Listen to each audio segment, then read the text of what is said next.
Powered by the Montana Television Network. This is the 5:30 News on Q2, Montana's news leader.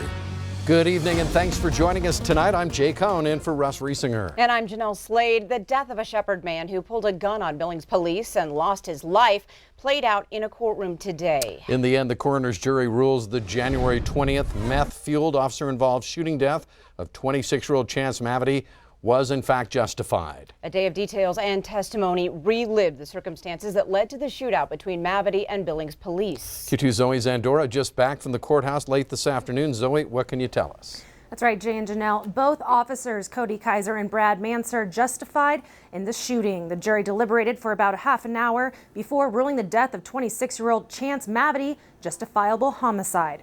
On January 20th, 2019, police had responded to a report of 3 individuals trying to sell stolen guns at Northside Pond on First Avenue.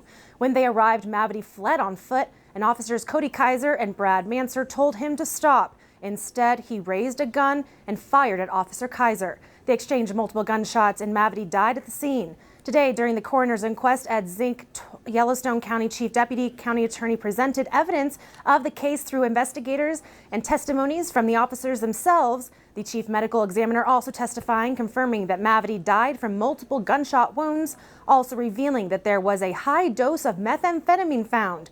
Each officer reliving the fast moments of January 20th.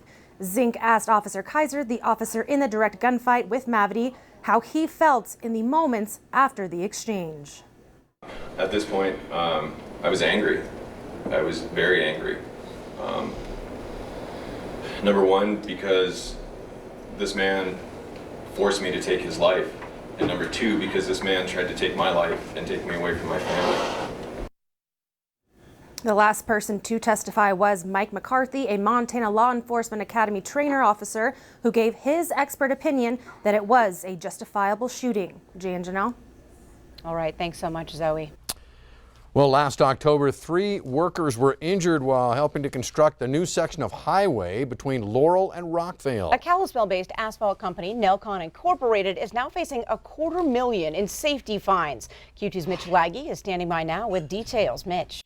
That's right, guys. The highway contractor Nelcon Incorporated now faces fines totaling about $260,000 for 23 separate OSHA violations. On October 25th, 3 workers suffered burns when ambient oil was poured into a larger hot oil tank. That reaction causing one of those workers to fall about 15 feet. In a release issued today, OSHA says that Nelcon Inc. failed to use fall protection systems, control hazardous energy, and failed to provide adequate protective equipment to workers. Another source of the fines, Nelcon Inc. failed to report that incident within 24 hours. Those workers were injured on the new 10-mile stretch of road being constructed between Laurel and Rockvale. We have reached out to Nelcon Inc. for comment, but have not heard back as of news time tonight. Jay? All right, thank you, Mitch. Montana's 2019 legislature steaming towards an early adjournment perhaps, but still undecided is the bill initially advertised as a way to extend the life of Colstrip Unit 4 in eastern Montana. Supporters of that bill now say it's all about preserving a key power transmission line in the state. MTN's Mike Dennison tonight with a closer look and sizes up the final prospects for this bill. In its initial form, the Save Colstrip bill said if Northwestern Energy bought a bigger share of Colstrip 4, the company would be guaranteed at least $75 million in returns over 10 years. The idea was to extend the life of the coal-fired power plant and provide some low-cost power for Northwestern's 370,000 Montana customers. But as the bill ran into opposition, its backers said it's also about Northwestern gaining more control over a 500 kilovolt power line from Colstrip to Townsend. Northwestern Vice President for Transmission, Mike Cashel, told MTN on Tuesday the line is critical for the state's electricity system, and that through acquiring more of Colstrip, the company could also get more control of the power line as well, right now. But those opposing the bill say Northwestern can already acquire more of the line if others want to sell it. But perhaps they don't want to. There's been no verification that any other transmission owner at Colstrip is interested in getting rid of their transmission capacity, and it's very unlikely that they would like to, because transmission is really important as utilities across the West move to greater and greater amounts of renewable energy utilization. Yet State Senator Lou Jones of Conrad believes it would be better for Montana if a local company did control more of this power line. So why not help it happen, he asks. and supply some cheaper power for in-state consumers. It's much more likely to benefit Montana ratepayers, providing them access to electricity at affordable prices, if it's Montana controlled, and to Montana energy producers in providing a pathway for their power that's both reliable and consistent to the West Coast. But at this point in the session, even Jones, a supporter, says it's not clear the Colstrip proposal can be salvaged. People are too painted in their corners. I will be surprised if this occurs, and I will be disappointed that it did not, because we could have done well for Montana had we held a different conversation earlier. The main bill containing the proposal has been killed. That means the only way something survives is by inserting it into another bill in a conference committee. But as of Tuesday, the conference committee had yet to be appointed. When I asked Republican leaders if they planned to do so, they said they weren't sure. And lawmakers could be ending the session as soon as Thursday. At the Capitol, Mike Dennison, MTN News. Thank you, Mike. Mike also tells us that lawmakers also have more budget details to work out before they can adjourn the session. Also in Helena, Governor Steve Bullock praising the passage of Hannah's Act today, a bill aimed to alleviate the missing and murdered Indigenous persons crisis across Montana. Now, this bill will create a position for a missing persons specialist to work with law enforcement and families in the search for missing people.